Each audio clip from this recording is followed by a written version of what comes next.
오늘은요, 긍휼히 여김을 받을 것이며 라는 제목으로 말씀을 나누고자 합니다. 한번 따라해 보세요. 긍휼히 여김을 받을 것이며, 긍휼히 여김을 받을 것이며. 제가 이 본문을 대할 때면 항상 생각나는 사건이 있습니다. 제가 교육전도사로 어떤 교회를 섬길 때였습니다. 새벽 기도를 인도했습니다. 작은 교회였습니다. 그런데 갑자기 이제 결혼한 지 얼마 안 된 한 젊은 집사님이 교회 문을 콱 열고 들어오는 거예요. 보니까 술 취했습니다. 잔뜩 취했습니다. 그런데 예배당 뒷자리에 앉아서는 뭐라고 알 수 없는 소리로 막 중얼거리더니 한참을 통곡하는 거예요. 얼마나 술을 마셨는지 이 강대상 앞에까지 그 술 냄새가 진동했습니다. 아주 불쾌했습니다. 기분이 나빴어요. 그런데 나중에 그 젊은 집사님의 이야기를 듣고 나서 제가 큰 충격을 받았습니다. 그날 사실은 그 젊은 집사님이 자살을 시도하려고 했습니다. 가족 문제로 정말 남들에게 말하지 못할 극심한 고통이 있었던 모양이에요. 죽으려고 했는데 차마 죽을 수가 없었어요. 그래서 술을 마시고 밤새도록 돌아다니다가 교회에 찾아와서 엎드려 기도했다는 것입니다. 저는 그 이야기를 듣고 그 자매를 위해서 기도하는데요, 이런 생각이 들었어요. 그 자매가 내 딸이라면 내가 그 자매를 어떻게 볼 것인가? 불쾌하게 볼 것인가? 기분 나쁘게 볼 것인가? 그러지 않을 것 같아요. 같이 울을 것 같아요. 술 마시고 안 마시고 이것이 뭐 얼마나 큰 죄가 되겠습니까? 사실 그게 뭐 하나님 앞에 큰 죄겠습니까? 그렇지 않아요? 제가 그 장면을 묵상하는데요, 너무 마음이 아려오는 거예요. 눈물이 나는 거예요. 그때 마음속에서 하나님이 이런 메시지를 주셨습니다. 내가 그 딸을 사랑한다. 이것이 아버지의 마음이구나. 근데 저는 그것도 모르고 눈에 보이는 것만 가지고 OX로 평가를 했던 거죠. 그때 이후로 제가 사실은 목회자로서 자세가 달라졌습니다. 제가 하나님 앞에 큰 실수를 한 것이죠. 하나님은 우리를 OX로 보지 않으십니다. 하나님은 처음부터 끝까지 사실은 우리를 사랑하시기로 결정하셨고 우리를 긍휼히 여기고 계시는 것입니다. 삶의 현장에서 처절하게 살아갈 수밖에 없는 우리 인생을 보시고 우리 하나님 사실은 우리를 불쌍히 여기고 계십니다. 많은 그리스도인들이 신앙생활을 하면서도 하나님 앞에 감사를 잊고 살 때가 많습니다. 왜 감사를 잊고 사는지 아세요? 하나님을 오해하기 때문에 그런 거예요. 하나님을 잘 모릅니다. 교회를 오래 다녔지만은 신앙생활에는 익숙해요. 그러나 하나님을 잘 모릅니다. 특별히 하나님 마음을 잘 모릅니다. 하나님의 사랑이 얼마나 깊은지, 얼마나 넓은지, 얼마나 광대한지 인간의 상상으로는 감히 상상할 수도 없는 긍휼함이 있는지 그걸 잘 몰라요. 왜 이렇게 한국 성도들은 하나님의 마음을 잘 모를까요? 저는 어쩌면 목회자들의 책임이 크다고 생각합니다. 무서운 하나님, 율법적인 하나님, 심판의 하나님, 너무 이것만 강조해버렸어요. 우리가 우리를 향하신 하나님의 그 넓으신 긍휼하심을 안다면 우리는 매 순간마다 하나님으로 말미암아 다윗처럼 기뻐 찬양하며 감사할 수밖에 없을 것입니다. 오늘은 특별히 긍휼이라는 이 단어를 통해서 우리가 좀 더 하나님의 마음에 가까이 가기를 원합니다. 하나님을 알기를 원합니다. 이 감사절이 되기를 원합니다. 그런 날이 되기를 주님의 이름으로 축원합니다. 그러면 오늘 말씀을 통해서 알 수 있는 하나님의 마음은 무엇입니까? 첫 번째로 이거예요. 하나님은 우리가 죄 중에 있을지라도 우리를 긍휼히 여겨주신다는 것입니다. 한번 따라해 보세요. 우리가 죄 중에 있을 때에도 긍휼히 여기신다. 이 긍휼이라는 단어는 원어로 엘레 에몬이라고 합니다. 여러 가지 뜻이 있습니다. 그 중에 첫 번째 뜻이 뭐냐면 자비입니다. 멀시죠. 자비.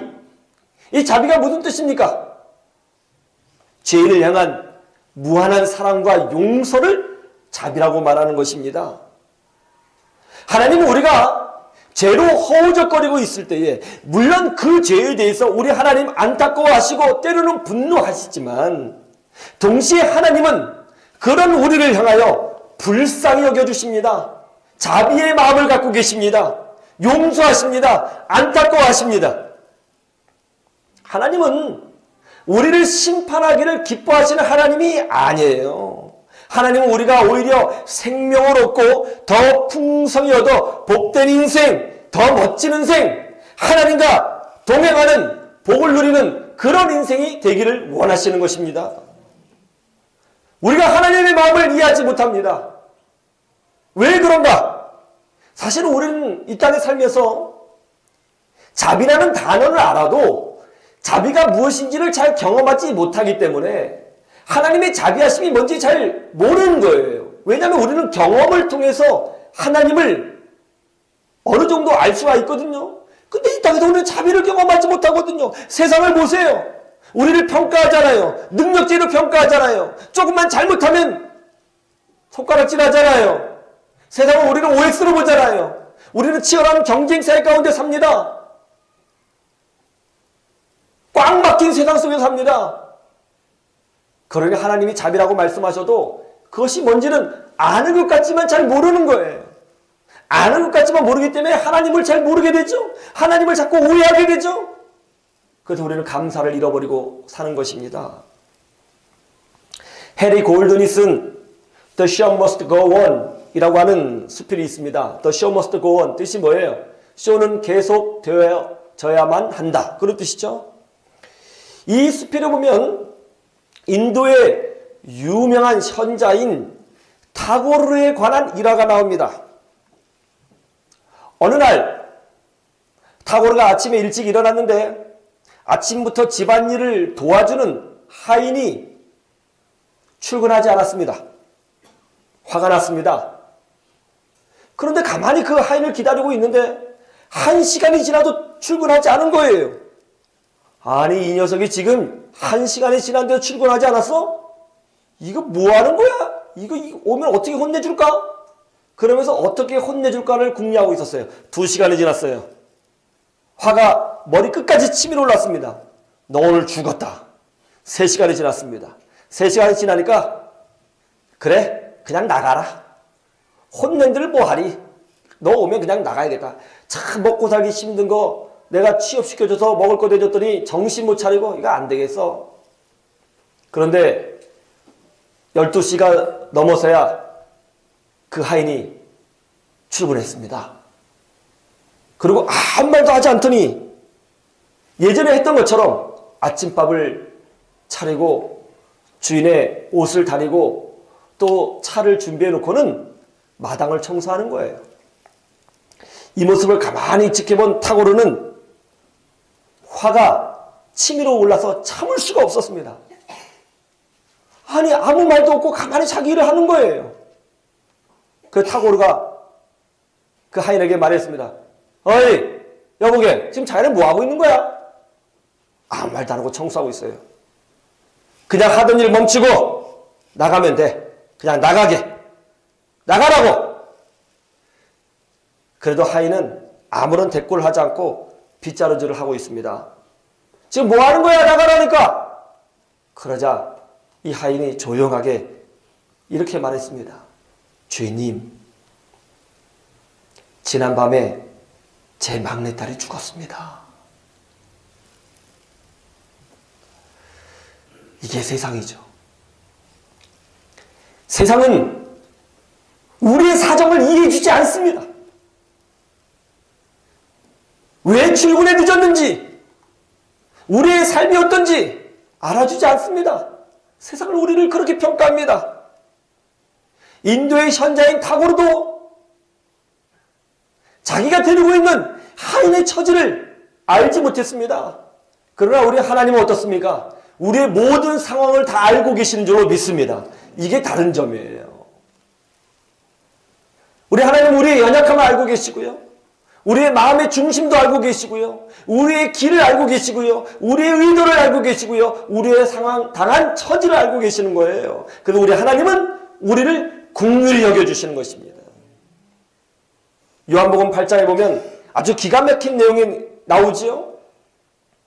한 여인이 간음을 하다가 현장에서 바리새인들에게 잡혀 끌려 나왔습니다. 유대인들과 바리새인들은 이 여인을 머리채 잡아 질질 끌고는 예수님 앞에 내동댕이 쳤습니다. 그리고 예수님에게 묻습니다. 예수님 항상 사랑에 대해서 설교하셨지요? 그런데 모세 율법에 따르면 간음한 여인은 돌려쳐 죽이라고 했습니다. 율법을 따라야 되는 것 아닙니까? 예수님 어떻게 판결하시겠습니까? 그들은 오른손에 돌을 들고는 씩씩거리면서 예수님에게 대들듯이 질문을 쏘아붙였습니다. 그 질문을 받은 예수님은 아무 말씀도 하지 않으시고 그 자리에 쪼그리고 앉아서 손가락으로 땅바닥에 무엇인가를 계속 쓰고 계셨습니다. 그러니까 유대인들이 참지 못하고 아니 지금 뭐 하시는 겁니까? 아니 이 여인 지금 돌려쳐 죽여야 되는 거예요? 말아야 되는 거예요? 빨리 말해보세요. 그들의 눈에는 살기가 가득했습니다. 그러자 예수님이 조용히 일어나셔서 한 사람 한 사람을 쳐다보십니다. 다 눈빛을 맞추십니다. 눈을 맞추시고 난 다음에 이렇게 말씀하십니다. 너희 중에 죄가 없는 사람이 먼저 이 여인을 돌로 쳐라.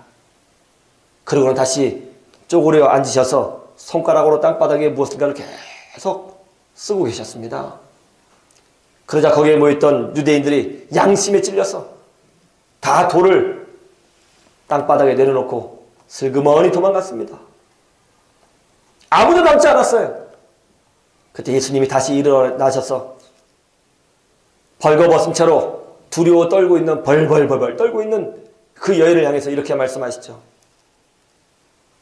여자여, 나도 너를 정죄하지 않겠노니 가서 다시는 죄를 범하지 말라. 우리 예수님은요 그 여인을 불쌍히 여기셨어요. 바리새인들은 죄를 졌다 안 졌다 OX로 판단했어요. 우리 주님 그 여인 불쌍히 여기셨어요. 이것이 바로 긍휼히 여겨주심, 바로 그것입니다. 저희 집에는 나름대로 가정 계명이 있는데 특별히 막내 아들에게 적용되는 계명은 뭐냐면 스마트폰을 하지 말아라 하는 계명입니다. 제발 스마트폰 하지 말아라. 어깨도 휘어지고 눈도 나빠지고 바보 된단다. 하지 말아라. 허락하는 시간 30분만 하고 하지 말아라. 안 하겠습니까? 안달이 나죠. 안달이 나요. 이게 남자아이니까 또 몰래 할 것 아니에요. 우리 다 경험해봤잖아요. 한 번은 제가 서재에 있다가 거실로 탁 나오는데 이 막내 아이가 스마트폰을 했던 모양이에요. 아빠가 나오니까 놀래가지고 후다닥 안 한 척 딱 이렇게 있는 거예요. 근데 그 모습을 딱 보는데요. 순간적으로 무슨 생각이 들었냐면 아니 이 녀석 아빠 말 안 듣고 한 대 맞아야겠어? 그런 생각이 든 게 아니라 그렇게 후다닥 숨기는 모습 그리고 약간의 겁을 먹은 표정을 보니까 마음이 짠하더라고요. 불쌍하더라고요. 참 불쌍하더라고요. 왜 우리 아이가 저런가? 너무 안타까웠어요. OX로 판단할 수 없었어요. 이것이 바로 자비인 것입니다. 하나님이 우리를 그렇게 보신답니다. 우리가 이 사랑을 알면, 하나님을 더 깊이 알면 우리는 감사할 수 있습니다. 그리고 어떤 상황에 있든지 그 하나님의 긍휼하심으로 말미암아 희망을 노래할 수 있습니다. 왜냐하면 그 하나님이 우리 뒤에 계심으로 우리는 언제든지 다시 시작할 수 있고, 그래서 죄인을 의인으로 세워주시고 가난한 자를 부유하게 하시고 절망을 희망으로 바꿔주시는 하나님을 경험할 수 있기 때문인 것입니다. 우리 주님 이렇게 말씀하셨습니다. 긍휼히 여기는 자는 복이 있나니 그들이 긍휼히 여김을 받을 것이며. 이 말씀으로 승리하시기를 주님의 이름으로 축원합니다. 이 긍휼이라는 단어를 통해서 우리가 배울 수 있는 하나님의 마음은 뭡니까? 두 번째는 이거예요. 하나님은 우리가 스스로 잘못해서 실패했을 때라도 우리를 긍휼히 여겨주신다는 겁니다. 한번 따라해 보세요. 우리가 잘못해서 실패했을 때에도 긍휼히 여겨주신다.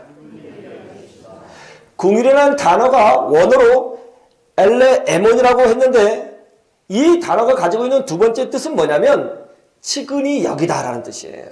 치근히 여기다. 여러분, 치근히 여기다라는 뜻이 뭐죠? 그건 이건 것 같아요. 엊그제 수능이 있었죠. 이번엔 시험이 아주 어려웠답니다. 그래서 시험을 치다가 많은 학생들이 너무나 큰 충격을 받아서 도중에 나와버렸대요. 아주 많이 어려웠던 모양입니다. 얼마나 상심을 많이 했을까요? 우리 큰아이도 수능을 봤을 때 너무나 불쌍했어요. 고사장에 들어가는데 얼굴이 핏기가 하나도 없어요. 극도로 긴장을 했어요. 얼마나 긴장을 했는지 밥도 제대로 먹지 못하더라고요. 또 시험 보는 막판에 한 달 동안은 공부도 제대로 하지 못했습니다. 자기가 마음의 위로를 얻으려고 그랬는지 자꾸 음악만 듣고 딴짓만 하는 거예요. 시험을 봤는데 그때도 이번처럼 아주 어려웠습니다. 아이가 시험을 망쳤어요. 실망한 모습으로 집에 들어오는데요. 들어오는 내로부터 계속 우는 거예요. 계속 울어요. 그리고 자기를 자책하는 거예요. 내가 더 준비를 못했다. 내가 더 열심히 하지 못했다. 왜 나는 이랬을까? 자꾸 자기 자신을 자책해요. 근데 그런 모습을 보고 제가, 그래, 그러길래 평상시에 공부하라고 그랬지. 아이고, 그냥 음악 들고 막 놀더니 네가 무슨 스트레스를 해소하냐? 그러더니 그렇게 나온 거야. 그렇게 말이 안 나오더라고요. 오히려 제 마음에는 내가 좀 더 많이 도와줬을걸. 그러니까 시험이 뭐가 중요해? 애들 다 그런 거지 뭐. 그건 다 고사하고 얘가 마음의 평강만 얻으면 좋겠다. 그런 생각이 들더라고요. 너무 불쌍하더라고요. 안타깝더라고요. 같이 울어주고 싶더라고요. 제가 더 힘들더라고요. 이것이 바로 치근히 여긴다는 것입니다. 하나님이 우리를 그렇게 여겨주신다는 것입니다. 우리가 인생 살다 보면 잘못할 때 있어요. 실수할 때 있어요. 내가 잘못해서 문제가 더 커질 수 있어요. 내가 잘못된 선택을 해서 잘못된 결과를 얻을 수 있어요. 그때 세상 사람들은 인과응보야. 다 그렇게 잘못했으니까 그런 결과를 얻는 거지. 그렇게 말할 수 있어요. 그러나 하나님은 그렇게 우리를 접근하지 않으세요. 하나님은 그저 우리를 긍휼히 여겨주시고 치근히 여겨주시는 것입니다. 예전에 부목사로 있을 때였습니다. 한 뺀질이 집사님이 있었습니다. 이분은 신앙생활을 하는 것인지 아니면 세상 일을 하면서 신앙생활을 덧붙이는 것인지 구별이 안 되는 분이었습니다. 그리고 이분의 특징은 교회에 대해서 매우 비판적이었습니다. 얼마나 예리하게 교회의 부정적인 면을 들춰내는지 주변에 있는 사람들이 이분의 얘기를 들으면 힘들어가지고 도망갈 정도였습니다. 사람들이 많이 좋아하지 않았어요. 그런데 이분이 과속을 하다가 교통신호를 어기게 되었는데 그 덕에 다른 차와 충돌해서 교통사고가 났습니다. 척추에 크게 손상을 입었고 얼굴도 크게 다쳤습니다. 여러 집사님들과 함께 제가 병문안을 갔어요. 신방을 하는 내내 그분은 얼굴을 들지 못하고 눈물만 흘렸습니다. 그렇게 신방을 마치고 병원 엘리베이터를 타고 내려오는데 여자 집사님들이 뒤에서 그래요. 하나님 치신 거야. 치셨어. 근데 저는 참 그게 불쾌하게 들리더라고요. 참 불쾌했어요. 정말 이런 일을 보고 하나님이 기뻐하실까? 그 병상에서 아파서 눈물 흘리는 그 집사님을 보고 하나님이 쌤통이다. 그러더니 잘됐다. 내가 살짝 친 거다. 그렇게 말씀하실까? 저는 그렇게 아니라고 생각해요. 우리 하나님은 그분의 아픔에 동참하고 계실 거라고 믿습니다. 하나님은 우리를 인과율의 법칙으로 평가하지 않습니다. 네가 원인을 제공했으니까 거기에 합당한 결과를 받아먹어라.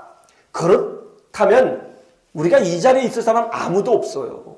우리는 우리가 공덕을 쌓아서 구원받은 게 아니에요. 우리가 선행을 해서 구원받은 게 아니에요. 우리는 행한 게 없어요. 원인을 제공하지 않았어요. 결과만 얻었어요. 구원이라고 하는 결과만 얻었습니다. 어떻게 해요? 하나님의 은혜로요. 예수 그리스도의 보혈로요.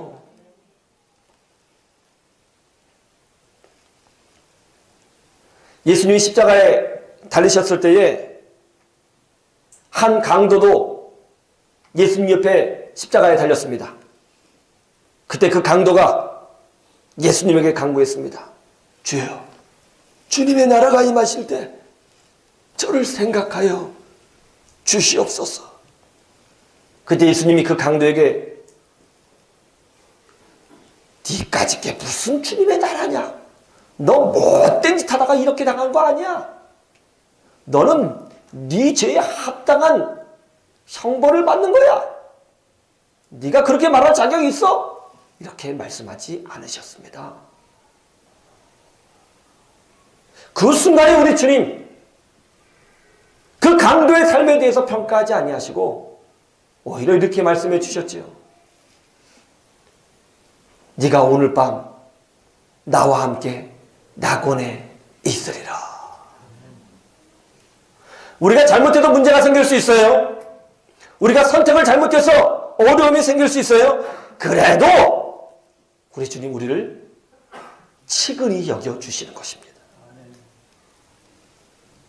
이 아버지 하나님의 그 넓으신 이해할 수 없는 사랑을 우리가 안다면, 마주 대하게 된다면, 경험한다면, 그 사랑의 바다에 빠진다면 우리는 감사를 회복할 수 있는 것입니다. 감사를 회복할 뿐만이 아니라 내가 그런 사랑을 받았은즉 타인에 대해서도 그런 궁휼한 마음을 가질 수 있는 영적인 여유가 생기게 되는 것이죠. 우리 예수 믿는 사람 누굽니까? 아버지 하나님의 자녀잖아요. 자녀는 부모를 닮게 돼 있죠. 하나님 우리를 그렇게 긍휼히 여겨주십니다. 그러면 자녀된 우리도 이제 앞으로는 가정에서나 교회에서나 서로를 바라볼 때 긍휼히 여기는 마음을 갖자고요. 평가하는 마음이 아니라 긍휼히 여기는 마음을 갖자고요. 그럴 때 하나님의 나라가 우리 교회에 임하고 우리 가정에 임하지 않겠습니까? 긍휼히 여기는 자는 복이 있나니 그들이 긍휼히 여김을 받을 것이며. 이 은혜로 승리하시기를 주님의 이름으로 축원합니다. 긍휼이라는 단어를 통해서 우리가 배워야 될 하나님의 마음은 또 뭔가요? 그건 이거죠. 세 번째로 자녀된 우리를 그 자체로 긍휼히 여겨주신다는 겁니다. 한번 따라해 보세요. 자녀된 우리를 그 자체로 긍휼히 여겨주신다. 긍휼이란 단어의 세 번째 의미는 뭐냐면 불쌍히 여기다입니다. 영어로 compassion이에요. 불쌍히 여기다. 여기서 come이라는 것은 함께라는 뜻이 있고 passion이라는 것은 고통이라는 뜻이 있죠. 함께 고통을 느끼다 그런 뜻이에요. compassion. 근데 우리말로는 불쌍히 여기다 이렇게 표현했어요. compassion이라는 단어와 불쌍히 여기다. 어떤 번역이 더 적절한 번역인가? 저는 한국게 더 좋은 것 같아요. compassion은 뭔가 좀 느낌이 2% 부족한 것 같아요. 불쌍히 여기다.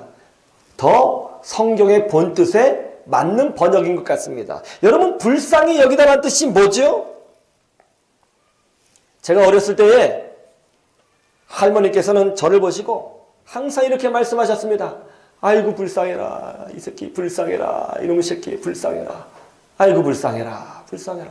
근데 저는 그 말 들으면 굉장히 기분이 나빴어요. 아, 내가 왜 불쌍하지? 나 거지 아닌데? 내가 왜 불쌍하지? 할머니, 내가 왜 불쌍해요? 나 불쌍하지 않아요. 그러면 아이고 불쌍한 놈 자식, 그렇게 말하니까 더 불쌍하다. 저는 이해를 못했어요. 그런데 말이죠, 제가 결혼해서 아이를 낳다 보니까 우리 자녀, 어릴 때 자녀 모습을 보면요, 짠하면서 불쌍해요. 불쌍히 여겨지더라고요. 그 말, 이거를 어떻게 설명할 수는 없어요. 왜 그런 마음이 드는지 잘 모르겠어요. 근데 불쌍해요. 더 해주지 못해서, 더 어떻게 해주지 못해서 왠지 불쌍해요. 바로 이 마음이 긍휼히 여기다라는 뜻이에요. 제가 어떤 식당에 있는 화장실에 갔더니 그 화장실에 아주 멋있는 말이 써 있더라고요. 그 제가 스마트폰으로 찍어 왔습니다. 거기 이렇게 돼 있더라고요.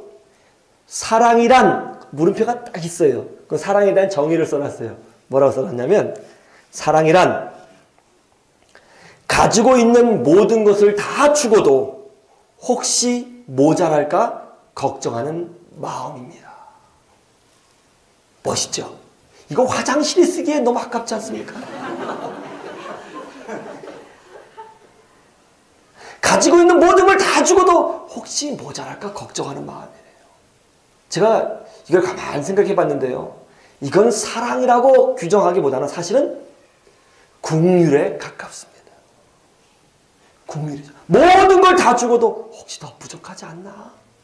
긍휼한 마음이죠. 불쌍히 여기는 거죠. 부모가 자녀를 볼 때 그런 애절함을 담겨져 있는 거죠. 하나님이 우리를 그렇게 여기셨죠. 자식을 내어주셨어요. 독생자를 내어주셨어요. 예수님을 십자가에 내어주셨어요. 생명을 주셨어요. 그리고도 혹시 부족할까요? 우리 주님 기도할 때마다 응답해 주신다고요. 꽃으로도 때리지 말라, 이런 책이 있죠.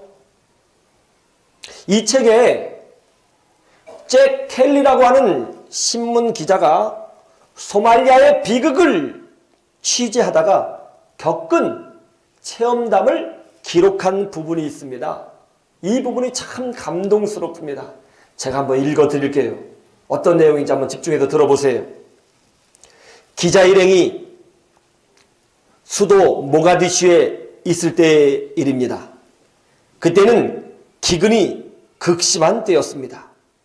기자 일행이 한 마을에 들어갔을 때에 한 작은 소년을 발견했습니다. 그 소년은 온몸이 벌레에 물려 있었고 영양실조에 걸려 배가 불룩 튀어나왔으며 몸은 뼈만 앙상하게 보였습니다. 마침 일행 중에 한 신문기자가 과일을 하나 갖고 있어서 그 소년에게 그것을 주었습니다. 그러자 소년은 그것을 받아들고는 고맙다는 눈짓을 하더니 마을을 향해 터벅터벅 걸어 들어갔습니다. 기자 일행이 소년의 뒤를 따라 마을에 들어갔습니다. 그러자 마을에는 이미 죽은 것처럼 보이는 한 작은 아이가 땅바닥에 누워 있었습니다. 이 작은 아이는 소년의 동생이었습니다. 형은 자신의 동생 곁에 무릎을 꿇더니 손에 쥐고 있던 과일을 한 입 베어서는 자기 입으로 씹었습니다. 그리고 동생의 입을 벌리고 그것을 동생의 입 안에 넣어 주었습니다. 그리고 자기 동생의 턱을 잡고 입을 벌렸다 오므렸다 하면서 동생의 씹도록 도와주었습니다. 기자 일행은 그 소년이 자기 동생을 위해 보름 동안이나 그렇게 해온 것을 나중에서야 알게 되었습니다. 동네 사람들은 이 아이에게 희망이 없다고 포기했습니다. 죽는다고 말했습니다. 그러나 그 어린 형은 동생을 끝까지 포기하지 않았습니다. 결국 동생은 살아났다고 합니다. 이 작은 형도 자기 어린 동생을 혈육이라는 이름 때문에 불쌍히 여길 줄 알았습니다. 하물며 우리를 위해서 예수 그리스도까지 보내주신 하나님께서 우리를 얼마나 더 불쌍히 여기시고 긍휼히 여겨주시겠습니까? 하나님은 우리를 능력제로 평가하시는 분이 아니십니다. 하나님은 우리 때문에 기뻐하시고 우리 때문에 아파하시고 우리 때문에 독생자까지 보내주신 것입니다. 우리가 이런 사랑을 받고 있습니다. 왜 감사가 없어요? 하나님을 몰라서 그런 겁니다. 왜 찬송이 없어요? 하나님을 몰라서 그런 것입니다. 왜 세상으로 도망가고 싶어요? 하나님이 얼마나 따스한지 경험하지 못해서 그런 것입니다. 우리가 하나님을 알면 알수록 우리는 감사할 수밖에 없습니다. 하나님을 알면 찬송할 수밖에 없는 것입니다. 우리는 이 하나님의 사랑을 알았습니다. 긍휼하심이 무엇인 줄 알았습니다. 그러므로 자녀된 우리도 긍휼을 보여주는 사람이 되어야 될 줄로 믿습니다. 긍휼히 여기는 자는 복이 있나니 그들이 긍휼히 여김을 받을 것이며, 이런 기쁨과 감사와 은혜가 여러분 삶 가운데 넘치게 부어지기를 주님의 이름으로 축원합니다.